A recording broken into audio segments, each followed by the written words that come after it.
This lady in her early 20s that was trying so hard to get out of poverty. Her name was Maureen. She had run three businesses in the past and failed at them. Her failure wasn't due to her being lazy or her being wasteful. Her location just wasn't good enough for the kind of things she was selling. She got her capital from several months of intense savings, which made her say no to some players.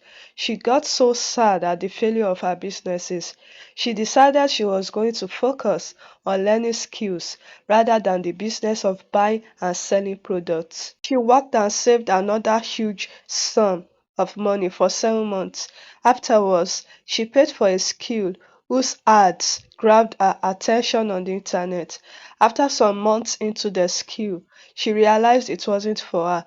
She stopped. Some weeks later, she bought another course. She realized that those skills just looked fanciful from a visitor's point of view, and they weren't as easy as the coaches advertised them. She realized it still wasn't the kind of thing she could do. She quitted. At this point, she was getting exhausted because being a girl from an impoverished home, a situation she was trying so hard to get out from, she had denied herself of some feminine indulgence like buying a good hair, buying trendy fashion items, etc. She shed some tears at the realization that all her attempts to make life better for herself had been a waste. She wondered why she would learn skills and getting clients would be a tug of war. For 5 months, she didn't invest in any other thing. She had developed a phobia for trying out new things due to being burnt badly. Her love life too was in shambles as her location didn't avail her the chance to meet the caliber of men she would like. She had also had a fair share of unsuccessful distance relationships, so she wasn't eager to try it out anymore. She had plans to increase her income and relocate to a better place, but she wasn't much of a risk taker. She wouldn't leave her job for certainties, so she remained in her town. Her phone rang one afternoon while she was tidying up her room. She picked it. Her friend, Dolly, had called her to let her know she knew someone wanted a roommate for a paired apartment in one of the highbrow areas of the town.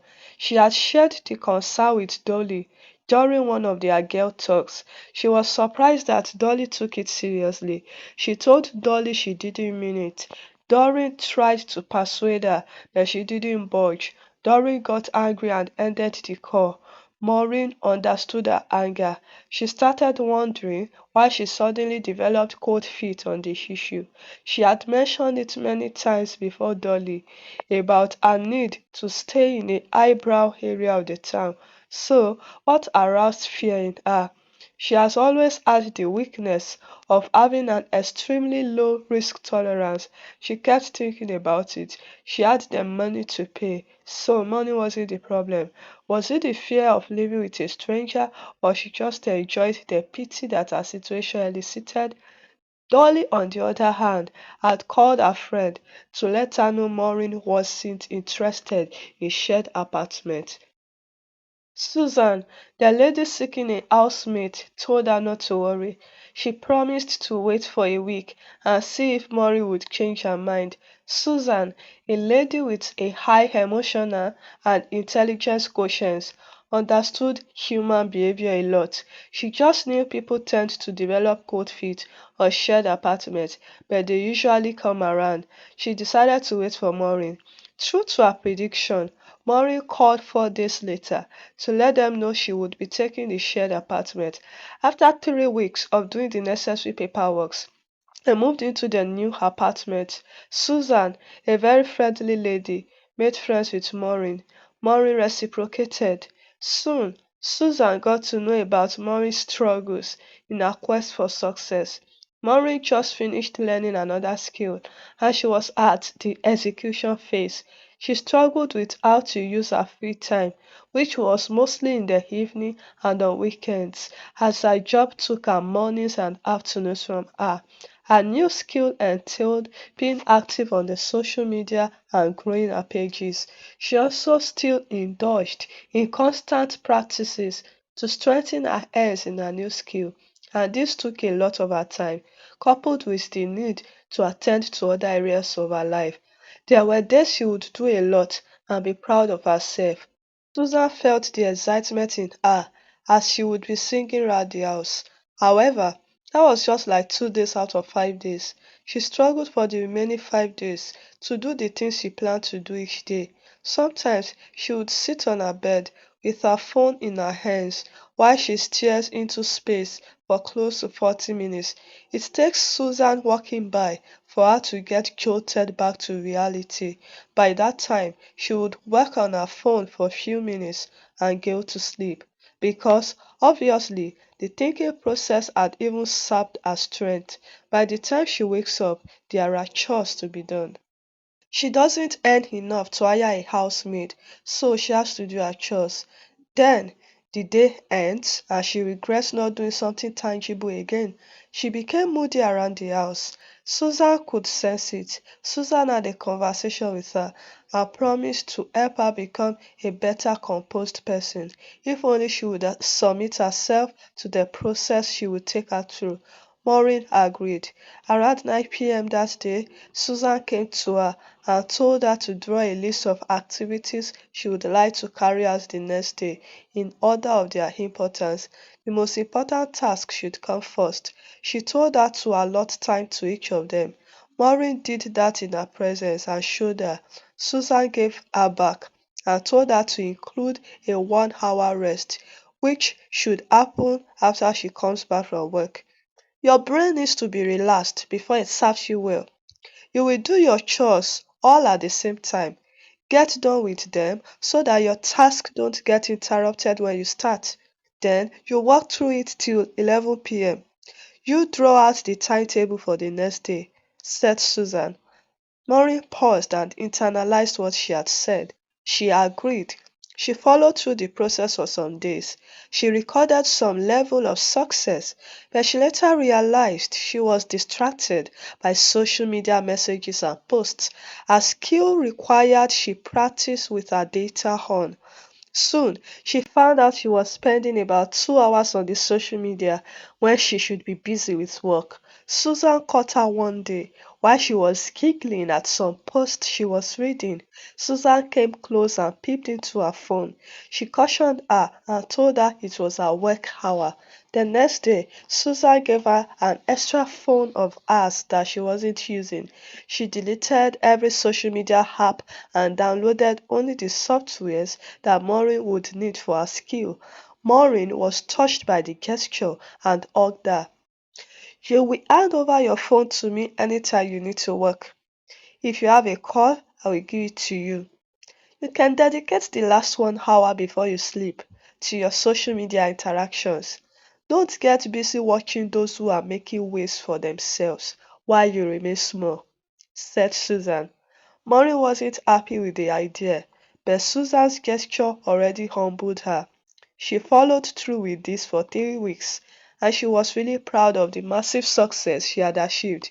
She had grown in her skill and she could compete with her seniors in the field due to constant practice.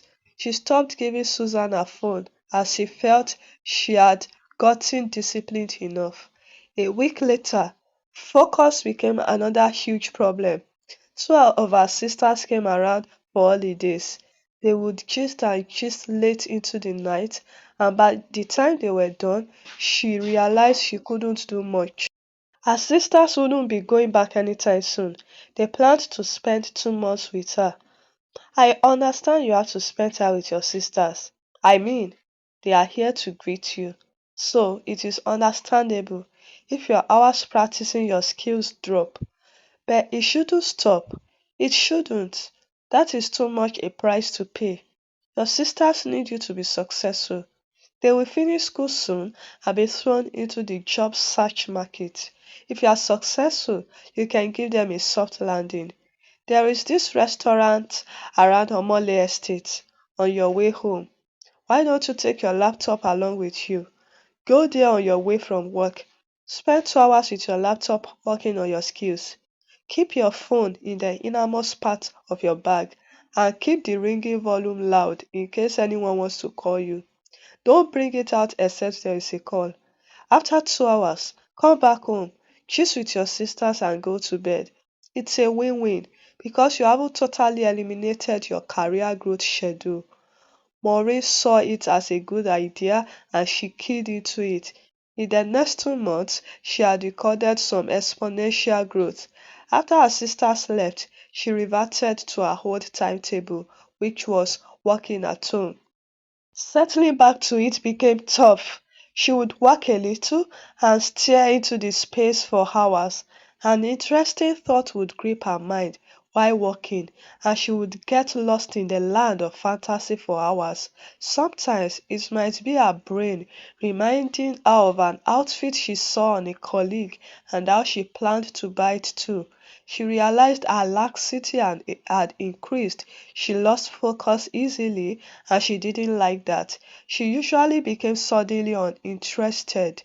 One day, instinctively, she stood from the location, went to another part of the house, turned on some music, danced vigorously, drank some juice, went to the balcony, and boom, her focus was sharpened. She started using the method anytime she lost focus. 5 months later, the internet couldn't ignore her anymore. Her works were splattered all through the pages of the social media. People saw how good she was by themselves. They started calling her for deals. She saved some money from the patronages and ran some ads. Her income grew exponentially. She had decided to move out to a new two-bedroom apartment paid by her alone. She hugged Susan, who saw her off to the gate. Susan would be leaving for the United States soon on a paid scholarship. Your impact in my life in the past 8 months have been impactful. Like a light, you came and shined through the cubicles of darkness that had clogged my reasoning. You gave me clarity, and today the result speaks. I'm grateful to God for the gift of you. I will miss you and I will never forget you in my journey of life, she said, and hugged Susan, who cleaned some drops of tears from her eyes.